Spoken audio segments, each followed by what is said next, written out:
Hi, I'm Piet van der Zanden from Delft University of Technology in the Netherlands. It's a university established in 1842 and we have about 27,000 students and many buildings on our campus, many lecture halls and classrooms. And I am education expert with a focus on those education spaces, specifically for the use with AVIT in it. And most of the time, I have a very few simple questions. And the first one is, can you read the subject matter at the back row? And the second one is, can you hear the lecturer talking? And the third one is, are the chairs or is your seat comfortable enough to be there all day? And surprisingly, those things are not documented. And for such reason, we have been working together with other departments of the university, from real estate, facility management, education, ICT, to put all the guidelines and prerequisites of what we want in a classroom in what we call cookbook education spaces.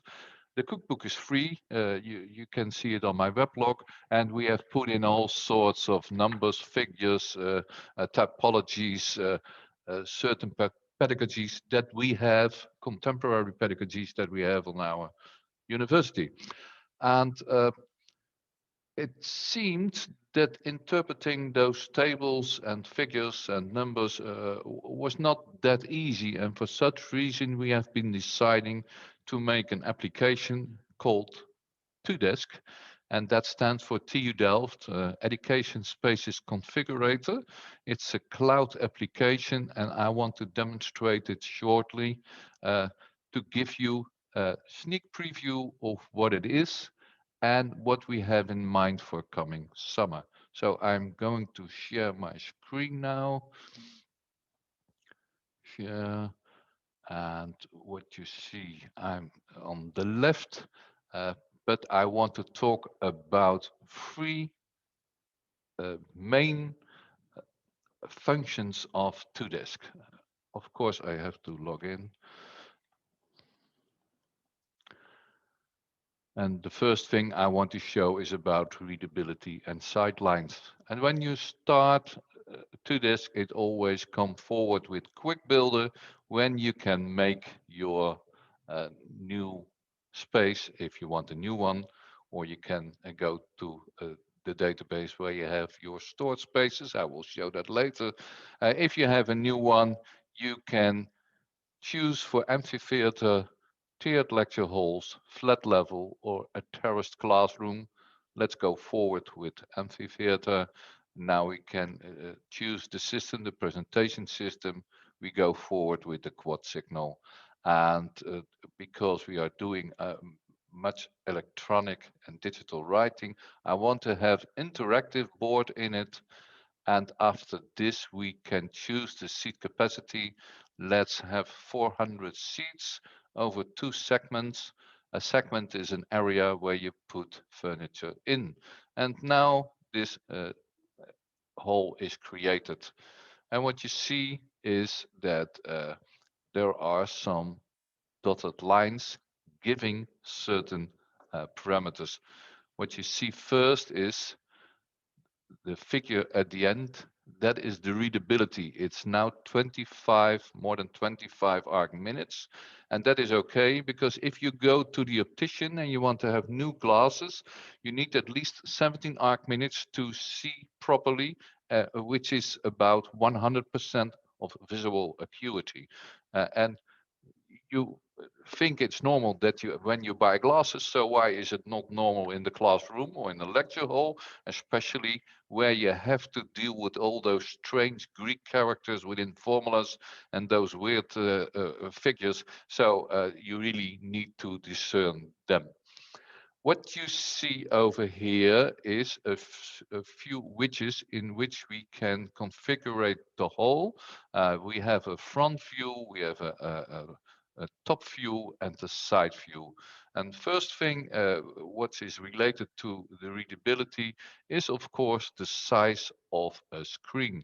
So if I make that smaller, then you see that At a certain stage, red chairs are coming in, and the red chairs need attention because it's not good enough. What you also see is the vertical sidelines are related to that. If I, for instance, change the baseline of the screen, you see the vertical angles really changing and coloring red and orange, asking for their attention. You also can move the screen at the front to the left or the right, and you see certain extra chairs coming in. So they need attention too. We also can alter the horizontal parameters, such as the radius, the curvature, so that if you have a better radius, then you need less turning for your neck, of course, to follow the subject matter on screen. And the distance first row is another one. All these things are put in these widgets. There is much more, and for such reason, I want to go to a stored space because otherwise I need to configure all these doors and walkways, etc. And that this is in one of the demos, and the demos are at the end. I'm scrolling to them. Uh, this is a demo amphitheater. It's the same sort of lecture hall, but now the doors are in it and the overview. You can uncheck the overview to make a more easier picture. But what you can do, for instance, is traffic. If you need to add some one directional ways, especially for the COVID situation, then you can put in these walkways together with, for instance, the social distance. If we choose for 150 centimeters, that's quite standard at this moment. You see, if I uncheck it, we have 570 seats. If I check it, it's only 101. But we can print the floor plan and give this floor plan to facility management, and they can sticker the seats where you may seat and where you cannot. Okay, then I want to go to a dashboard. This is another feature, especially for uh, the manager, senior management, to see what's in it. Uh, of course, you recognize a dashboard where we have many parameters, such as the number of spaces, number of seats, total number of square meters, etc., but also some derived figures such as the mean table spacing, a number of group sizes, the mean chair per chair, and we can also, if I take this one away, uh, see the number of typologies, and we can see now we have 18 amphi holes, 25 tiered ones, and 96 flat. And for instance, you can choose the number of square meter per seat. And in our amphi hole, we now have about 1 square meter for every seat. And those are important figures if you want to make new dimensions and design new classrooms and need to know what the dimensions are based on the seat capacity. Then, of course, the green red figures. What we have here is per space the quality of readability and vertical angle. The red ones are, of course, not well. These are over the classes, and in the pie chart, we have the seats alone. So we have a capacity of 14,758 seats at the moment, and 13,000 of them are okay.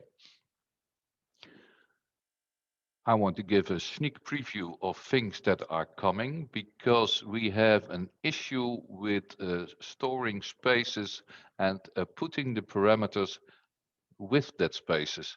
If you compare configuration management databases of IT departments of your, or you compare it with business management or building management databases, you cannot put the things in it that we think are important, such as contrast ratio, life cycle of equipment, but also the networking parts of these AV equipment. And what we are building in is uh, extra properties pane. I open, let's say, the first hole. What we have is a projector, very simple hole. We go to the property pane, open the projectors, and here it is. We have filled in a brand with its properties.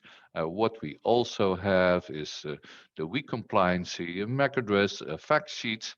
For us, it's most important the life cycle, because you have a certain period that the equipment must go on.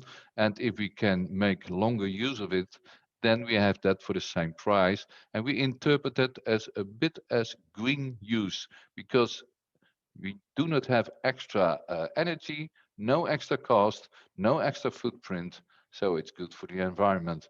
Uh, of course, we want to know the situation of that projector. So we measure the contrast ratios over certain periods to know if we really can extend this life cycle. At the top, you can go to the admin of this specific space where you find the tabs, and under the screen, you can find the properties of the projector, can work with that, and all these things are put in per space for all devices, as you see in the tabs over here. If you see in the tabs over here, devices, but also the furniture, and all at the same spot, but maybe with different rights. We put those things in a dashboard. First, the space management page, where we have an overview of all our uh, holes, and where we can filter on a campus. I need to go to, let's say, campus on a building. We take one, and on a space, it's the first space. And what you now see is for those four, we have a flat level, 74 seats, etc. These are the same figures, but now with extra life cycle analysis, we have an extra 20%, and that counts also for displays, for chalkboards, etc. And completing all those figures together, we'll go into our dashboard, and here at the underside, you will see an extra extension rate factor for the life cycle analysis per space, per building. And we have a nice green color on top of these bars, giving the indication that we are really working green, together with an indication for weak compliancy. And we will do that for recyclable tables and chairs too. So this is a sneak preview. Uh, if you want to find out for yourself, please go to the URL tudesc.com. You have to register, but you can play around in the production system. And by the end of the summer, all these extra space management and property and lifecycle analysis tools come in as well. Uh, so I want to thank you for watching this small sneak preview, and maybe we speak to each other. Bye bye.